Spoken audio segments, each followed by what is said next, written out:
예수님께서 제자들과 유월절 음식을 먹고 난 이후에 이제 가룟 유다가 대제사장에 가서 예수를 팔기 위하여 나갔습니다.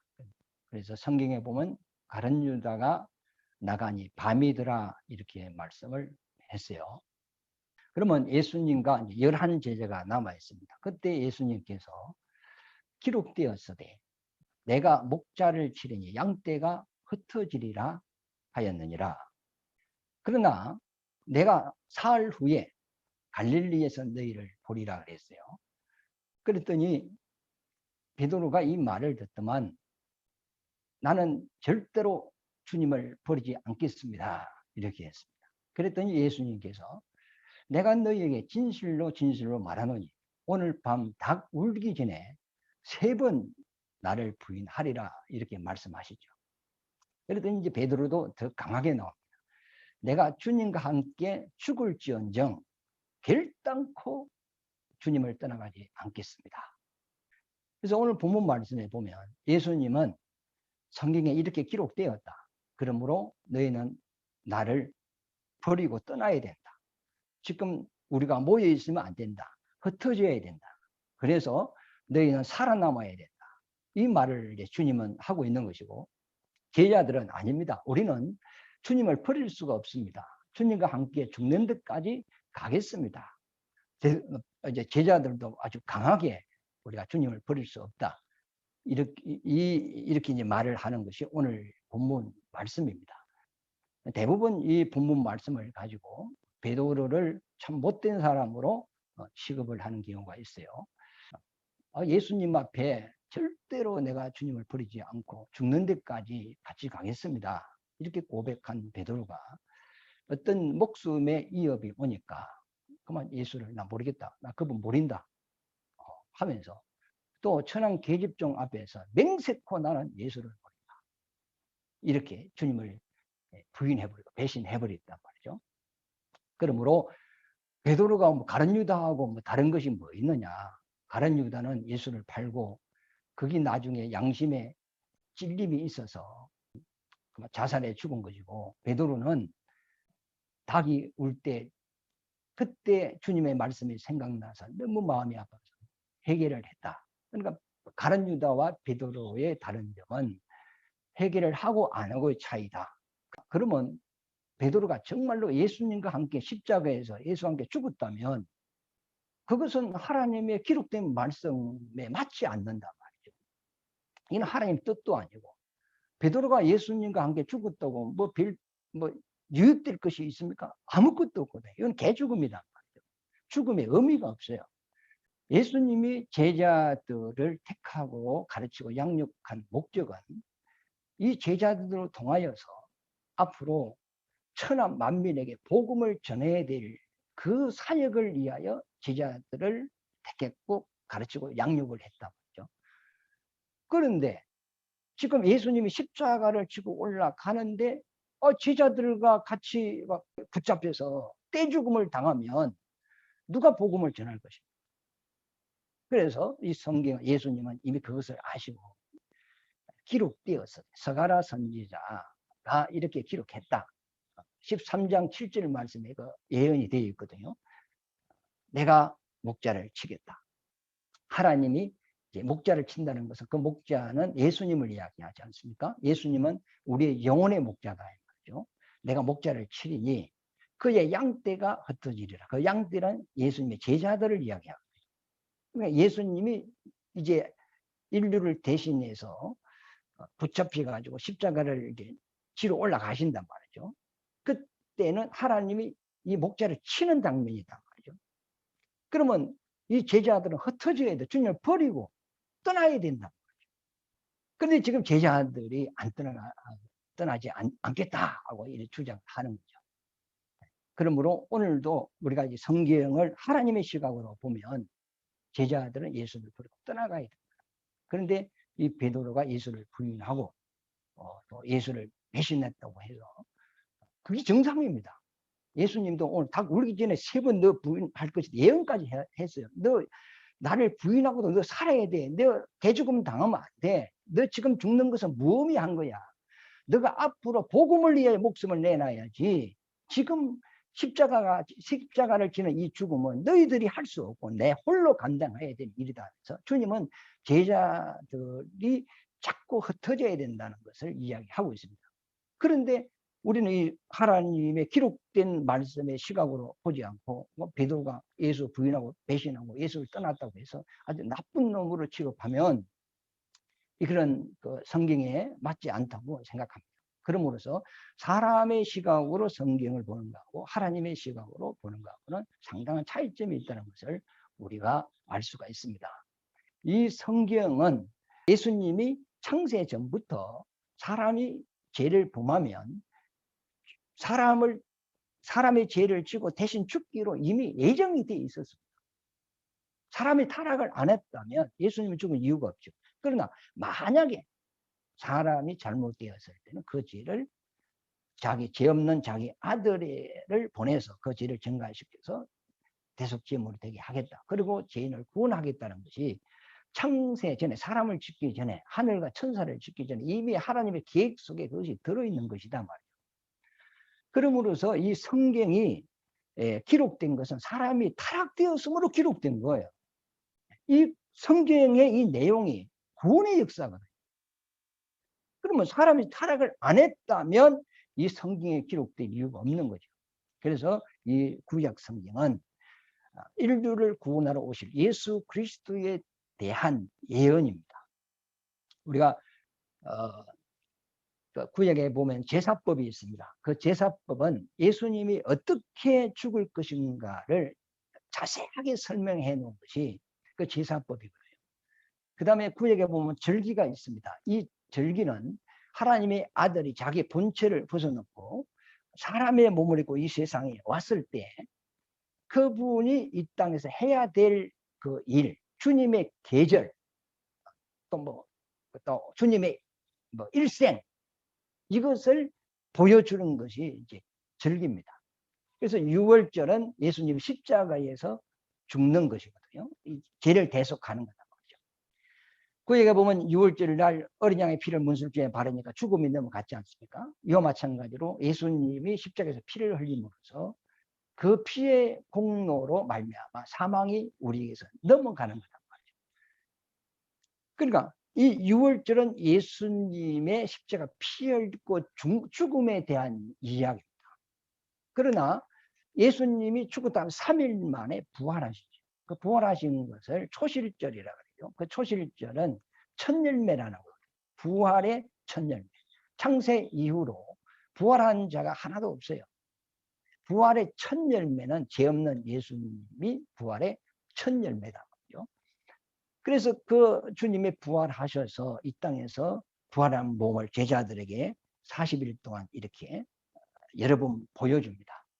우리 육신의 죽음으로 끝난 게 아니고 사람은 죽었다가 이렇게 부활을 하여서 이제 하늘나라 간다는 것을, 그것을 믿음의 확신을 심어주시고 감난산에서 이제 하늘로 성천을 하죠. 성천하신 지 10일 만에 이제 성령이 오셨어요. 그것이 이제 오순절이라 합니다. 그럼 오순절은 성령이 이 땅에 마가 다락방에 임재하신 것이 오순절인데 그 다락방이 예루살렘의 초대교회입니다. 그러니까 성령이 이 땅에 오셔서 교회를 세운 겁니다. 교회를 세워서 이 복음이 이스라엘에 먼저 주어졌으나 이스라엘이 복음을 거절함으로 이 복음이 이방으로 넘어갑니다. 그래서 성령이 이제 임재하셔서 인류를 구원하는데 구원의 농사를 짓게 되죠. 그런데 먼저 여름 열매, 그 다음에 가을 열매입니다. 여름 열매는 이방인을 먼저 구원하고 이방인의 충만한 숫자가 먼저 구원받고 난 이후에 이제 초막절이 이제 시작이 되는 거죠. 그래서 주님이 이제 하늘 보좌로 오르셔서 성령을 보내주시면 성령으로 교회가 세워지고 이 교회를 말미암아 만민을 이제 구원하는데 먼저 이방인부터 구원하는 것을 맥주절이라 합니다. 그러면 이방인의 충만한 숫자가 구원을 받게 되면 예수님이 재림을 하게 됩니다. 재림을 하는 그 시기가 이방인은 공중으로 후고되고 그 다음에 이스라엘은 복음이 그때 다시 들어가는 그 시기가 초막절이라고 해요. 그 초막절하고 장막절, 장막절하고는 이렇게 연결이 되어 있습니다. 그래서 공중에 이제 7년 혼인잔치가 일어날 때 지상에는 7년 환란이 일어나죠. 그 환란 7년이 되면 이거 환란 끝에 주님이 지상 재림을 하여서 이제 천년왕국을 이루고 난 이후에 천년 후에 백보자 심판을 하고 난 이후에 이제 그 영원한 이제 천국, 영원한 지옥으로 갈라지는데 영원 천국으로 가는 것을 수장절이라고 합니다. 그래서 구약에 3대 절기가 있는데 유월절, 맥주절, 초막절입니다. 이제 그것을 더 세분화시키면 유월절, 무교절, 초실절, 오순절, 맥주절, 초막절, 장막절, 수장절, 이런 절기의 흐름이 있습니다. 그래서 하나님이 창세전에 세우신 그 뜻의 시작과 마지막이 예수로 말미암아 모든 일이 이제 맞춰지는 겁니다. 그것을 성경의 여호와의 절기를 통하여서 우리에게 보여줬습니다. 그리고 레기에 보면 정한 것과 부정한 것, 또 이것을 또 이야기를 해요. 물고기도 정한 것이고 부정한 것이고 새도 그렇고 동물도 그렇고 사람도 정하고 부정하고 이 땅에 있는 피조물을 통하여서 예수님이 이야기를 합니다. 왜 그러냐면 영적으로 의와 죄와 거룩과 불의가 어떤 건 우리가 이해할 수가 없어요. 그러니까 이 땅에 보이는 것을 비유로 해가지고 이제 하나님 앞에 거룩이 뭐고 불의함이 뭐고 의가 뭐고 또 죄가 무엇인가를 이제 깨닫게 하기 위하여 그 거룩한 것과 부정한 것을 나누어서 예수님께서 이제 말씀하는 거거든요. 마태복음 13장에 보면 천국 비유할 때도 이 세상의 그 만물을 통하여서 그 천국을 이제 비유를 해서 깨닫게 한단 말이죠. 천국은 맞지, 천국은 맞지, 천국은 맞지 하면서 이렇게 하는 것 같이 성경에 있는 거룩한 것과 부정한 것을 가지고 죄가 뭐고 의가 뭔가를 우리에게 설명해 주는 것이 이 성경입니다. 그래서 모든 성경은 다 예수님에 대한 이야기다 말이죠. 요한복음 5장 39절 말씀에도 너희가 성경에서 영생을 얻을 줄 생각하고 이 말씀을 상고하거니와 이 말씀은 내게 대한 말씀이다. 누가복음 24장 27절 그 다음에 44절에 보면 율법과 모든 선지자의 글이 내게 대하여 이야기한 것이고 그 다음에 시편에도 내게 대하여 이야기한 것이다. 이 성경 전체 이것이 다 예수님에 대한 이야기입니다. 그래서 예수님은 반드시 자기 일을 하시는데 먼저 예언을 하시고 그것을 이루시는 거예요. 참 성경의 특징 중에 하나는 먼저 예언과 그 다음에 성취입니다. 예수님은 적극적으로 자기 일을 한 적이 한 번도 없어요. 그러므로 예수님은 이 땅에 오셔서 자기 스스로 일을 한 것이 아니고 성경에 기록된 대로 주님은 사역을 하셨어요. 때가 되매 아직 내 때가 아니니라. 나는 성경에 기록된 대로 가거니와. 그러니까 주님이 그 때가 있는 거예요. 그러므로 이 성경은 먼저 예언을 하고 그 성취를 예수님 십자가에서 다 이루셨거든요. 그러니까 하나님의 말씀은 땅에 1.1획도 땅에 떨어지지 않냐고 다 이루어진다. 그러므로 우리는 하나님의 말씀을 신뢰할 수가 있어요. 믿을 수가 있는 거예요. 그러나 사람의 말은 믿을 수가 없어요. 왜? 사람은 전능하지가 못해요. 약속을 해도 못 지키거든. 1,000만 원만 좀 빌려줘서 내가 한 달 후에 갚겠어. 그리고 또 한 달 후에 1,000만 원이 나올 그런 구멍이 있어요. 그래서 반드시 내가 갚아줄 수가 있습니다. 약속도 하고 1,000만 원 빌렸지만 살다 보면 또 문제가 생길 수 있단 말이에요.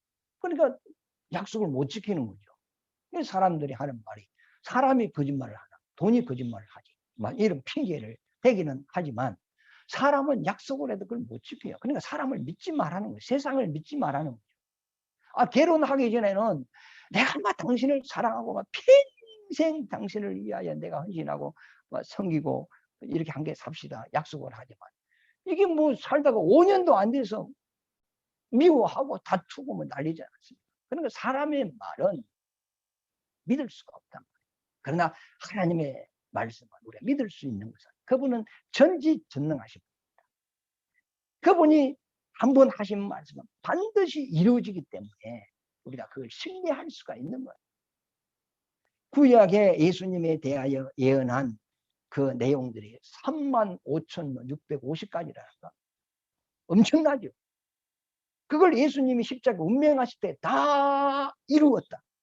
구약이 다 이루어진 때가 예수님이 십자가에서 운명할 때.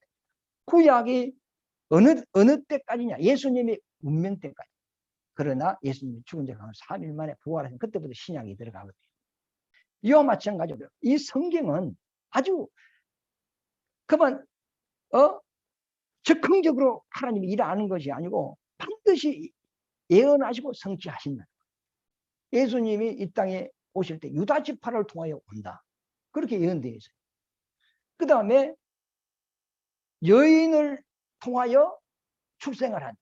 여인의 후손이라. 우리는 다 아버지의 씨를 받아서 남자의 후손이거든요. 남자의 씨를 받아서 태어났지만 창세 이후로 여인의 후손으로 태어났죠.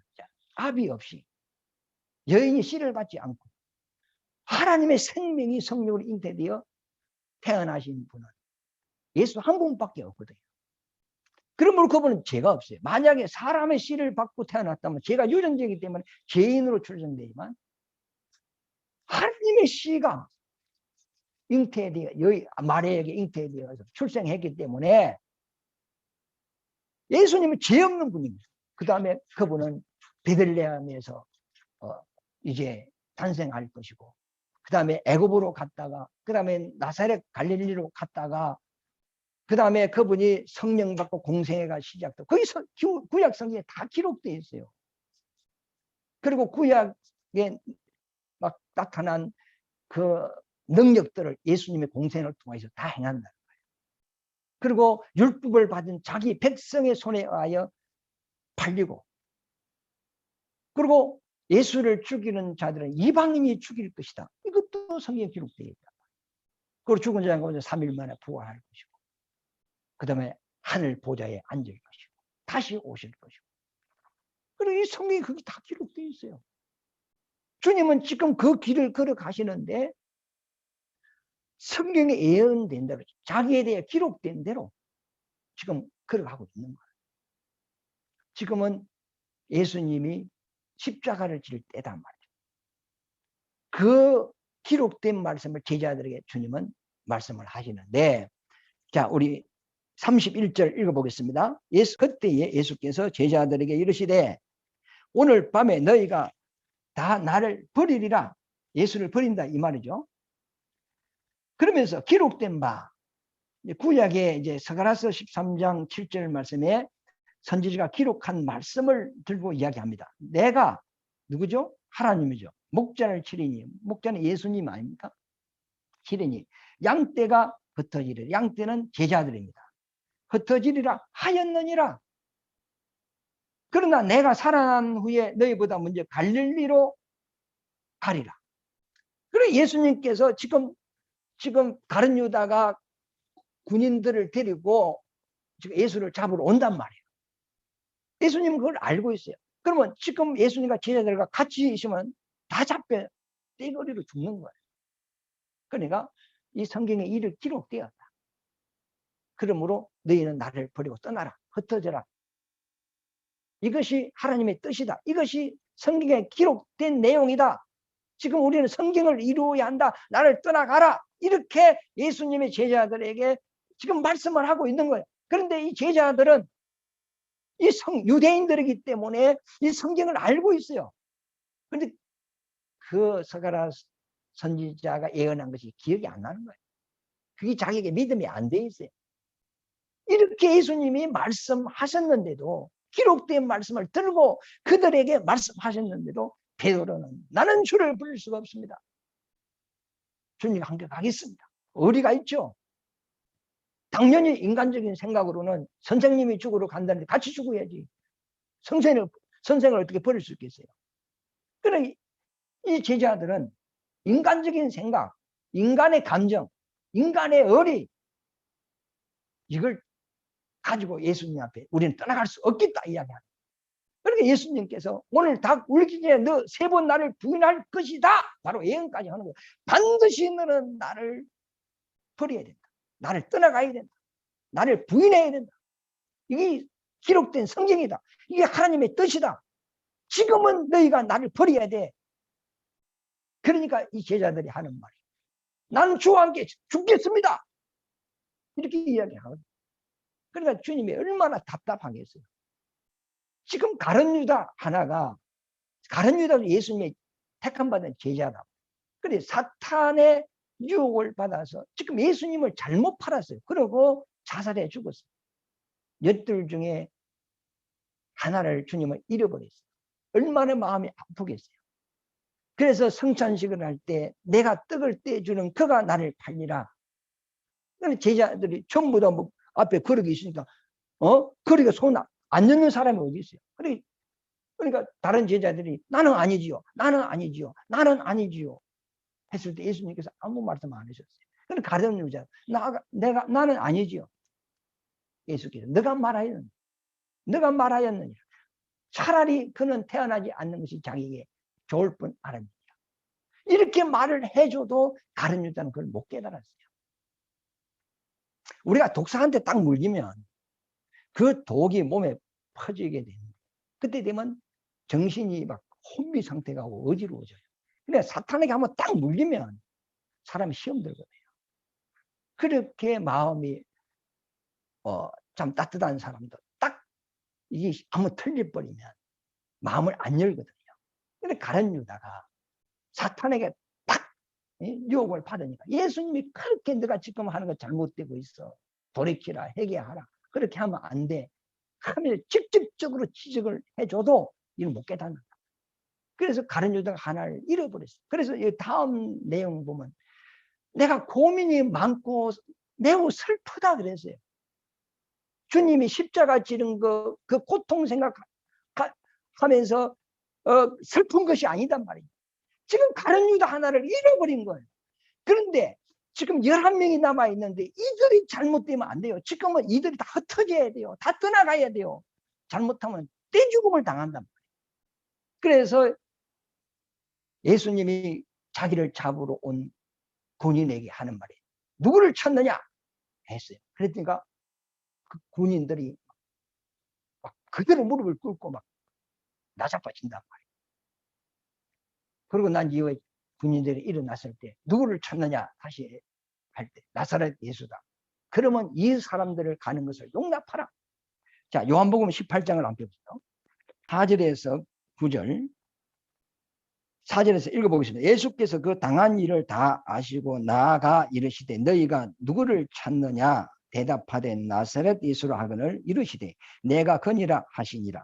그를 파는 유다도 그들과 함께 섰더라. 예수께서 그들에게 내가 그니라 하실 때에 그들이 물려가서 땅에 엎드러지는지라. 이에 다시 누구를 찾느냐고 물으신데 그들이 말하되 나사렛 예수라 하거늘 예수께서 대답하시되 너희에게 내가 그니라 하였으니 나를 찾거든 이 사람들이 가는 것을 용납하라 하시니, 그러니까 예수님이 제자들을 살리려고 엄청 노력했어요. 그들을 보호하려고. 왜? 그들은 앞으로 성령 받아서 이 복음을 천하 만민에게 전해야 될 그 사명을 가진 자들이고 이 복음을 전하다가 목숨을 내놔야 될 자들이다. 지금 죽으면 안 돼요. 그러니까 이 제자들은 지금 정신을 못 차리고 있는 거죠. 예수님이 제자들을 택가서 지금까지 가르쳤는데 3년 반 동안 가르치고 양육했어요. 그 목적이 뭐죠? 예수님이 이제 지금 붙잡혀서 십자가에서 운명하신단 말이에요. 그리고 죽은 자가 가면 하늘만 부활해가지고 하늘로 가서 아버지께 간구하여 보이사 성령을 보낸단 말이에요. 그러면 이제 제자들이 이제 그 성령을 받고 성령을 받으면 하나님의 권능이 자기 임하는 거거든요. 성령이 임하면 하나님 말씀이 기억나고 생각나고 깨달아지고 막 이것이 막 믿음이 되고 확신이 되고 막 이 가슴에 불이 되어버린단 말이에요. 그래서 말씀을 받은 자를 이제 선지자라 이렇게 말하는데, 선지자라는 말은 나비라는 말입니다. 그 나비는 그 헬라어로 부글부글이거든요. 그러니까 속에서 하나님 말씀을 전파하고 싶고 이 말씀을 깨달고 믿어지는 것이 막 가슴에서 막 이 마음에서 부글부글하는, 가슴이 벅차는 거예요. 그러니까 이걸 전하지 않으면 내가 화가 있다 할 정도로 막 그들은 안에서 성령의 역사가 있단 말이에요. 이 성령을 받아야 되는 거예요. 그래서 죽음을 무서워하지 않고 이 복음을 전한단 말이에요. 복음 전하다 감옥에 가기도 하고. 지금 11사도가 거의 다 순교당했거든요. 요한만 빼고 다 순교당했어요. 지금도 성령 받은 사람은 속에서 하나님 말씀에 부글부글 하는 거예요. 이거 막 전하고 싶어서. 뭐 주석 보고 뭐 다른 책 인용하고 뭐 어떤 다른 애하 뭐 세상 이야기 끼어열 어떤 그런 시간이 없어요. 하나님 말씀만 전해도 시간이 부족한 거예요. 왜? 속에서 막 말씀이 부글부글 하니까. 이게 성령이 충만한 사람이다. 그래서 예수님은 이제 이 제자들에게 성령 보내면 이 제자들이 이제 복음 들고 나가는 거죠. 그래서 마태복음 28장에 예수님이 부활하신 이후에 예수를 만났지 않습니까? 예수를 만났는데 예수님이 이런 이야기를 하죠. 마태복음 바로 28장이죠. 28장에 보면은 18절에 예수께서 나와 말씀하여 이르시되 하늘과 땅의 모든 권세를 내게 주셨으니, 성령을 줬단 말이에요. 예수 이름도 줬어요. 예수 이름은 구원의 이름이에요. 구원하는 이름이거든요. 천하 백성에게 구원 얻을 만한 다른 이름이 준 적이 없다. 오직 예수 이름이 구원의 이름이에요. 이 이름을 예수님이 아버지로부터 받아왔어요. 그리고 그 이름으로 아버지의 뜻을 이루고 예수님이 가실 때 예수 이름을 제자들에게 준 거예요. 그러면 제자들은 그 이름으로 나가서 이 구원의 복음을 전하는 겁니다. 베드로가 그러죠. 사도행전 3장입니까? 내게는 은과 금이 없으나 내게 있는 것으로 내게 주노니 나사렛 예수 이름으로 걸어라 하지 않습니까? 그러니까 베드로가 예수로부터 받은 것이 예수 이름이에요. 그래, 요거 18절에 보면은 하늘과 땅의 모든 권세를 내게 주셨으니, 예수 이름을 내게 주셨으니 이 말이죠. 그러므로 너희는 가서 모든 족속을 제자로 삼으라는 것은 내가 너희를 3년 6개월 동안 가르치고 양육한 것 같이 양육하라는. 우리가 예수 믿고 구원받았다 그 수준으로 머물면 안 돼요. 양육을 받아야 됩니다. 제자를 삼아라. 아버지와 아들과 성령의 이름으로 세례를 베풀고 내가 너에게 분부한 모든 것을 가르쳐 지키게 하라. 볼지어다 내가 세상 끝날까지 너희와 항상 있으리라 하시니라. 예수님이 베드로에게 이런 말씀을 하시죠.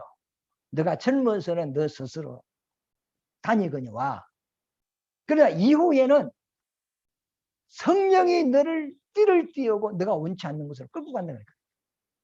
요한복음 21장에 그 이야기를 하고 있어요.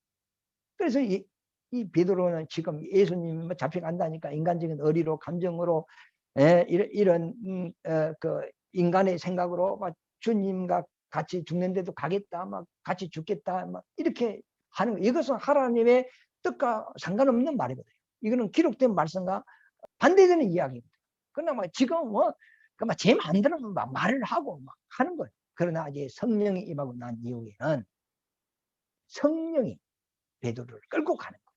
사로잡고 복음 전하는 거예요. 결국은 베드로가 복음 때문에 순교를 당하거든요. 그래서 오늘 내용이 무슨 말씀이냐면 지금 예수님은 십자가를 져야 돼요. 그리고 아버지의 뜻을 이루어야 되고 인류를 구원해야 되고 마귀를 심판해야 돼요. 그러면 제자들은 예수를 지금 버리고 떠나야 돼. 흩어져야 돼. 그런데 이 제자들은 지금 못 깨닫고 있다는 거예요. 그래서 지금 이걸 못 깨닫기 때문에 35절에 예수님의 죽음이 어떤 죽음인가 또 설명을 해 나가거든요. 예수님이 제자들을 가르칠 때요. 철저하게 가르쳤어요. 하나 철저하게 가르쳤다. 3년 6개월 동안 예수님이 제자들을 가르친 그 내용을 성경에 기록한다면 이게 다 기록이 안 돼요. 중요한 부분만 기록이 된 거예요. 그 외에 내용이 얼마나 많겠어요. 그러나 기록이 안 돼 있어도 성령이 오시면 우리가 이걸 깨달을 수 있어요. 유추할 수가 있어요. 왜? 구약 성경에 예언되어 있기 때문에. 예수님은 공생애 통해 구약 성경에 있는 내용을 다 이루시는 거거든요. 그러면 그 이룬 내용이 성경에 기록 안 돼 있어도 제자들에게는 딱 그 모습을 보여줬다. 하여튼 하나님의 말씀은 천지가 없어진다 할지라도 반드시 이루어진다는 것. 제자들은 예수님의 기록된 말씀을 가지고 말씀을 해도 제자들은 그걸 믿지를 못하고 자꾸 인간의 생각으로 나갔죠. 그러나 결국 주님은 이 제자들을 보호하셨고 또 주님은 십자가를 지시고 부활하셔서 성령을 보내주셔가지고 이 제자들이 그때부터 목숨을 내놓고 복음을 전파한 것이 지금 이방 땅끝까지 복음이 거의 다 온 거예요. 이제는 주님의 재림과 동시에 이 복음이 이스라엘로 들어가는 초막들로 들어가는 거지. 그때는 이방인의 복음의 사역은 끝난 겁니다. 그래서 이방인들은 점차로 구원받을 기회가 점점 줄어져 가고 있고, 이제 이스라엘은 지금까지 눈을 감게 놨는데 이스라엘 눈이 이제 열리게 되어 있습니다. 그래서 지금 우리가 은혜 받을 때고 구원받을 때 이 기회를 놓쳐버리면 안 되고, 또 우리가 이때에 우리가 주님을 위해 일할 때입니다. 그래서 하늘의 상을 얻을 때인데 이 귀한 시간들을 놓치지 말고 우리가 참 예수를 알고 하늘의 상도 얻고 구원도 얻고 주님 사랑받으시기를 예수 이름으로 축원합니다.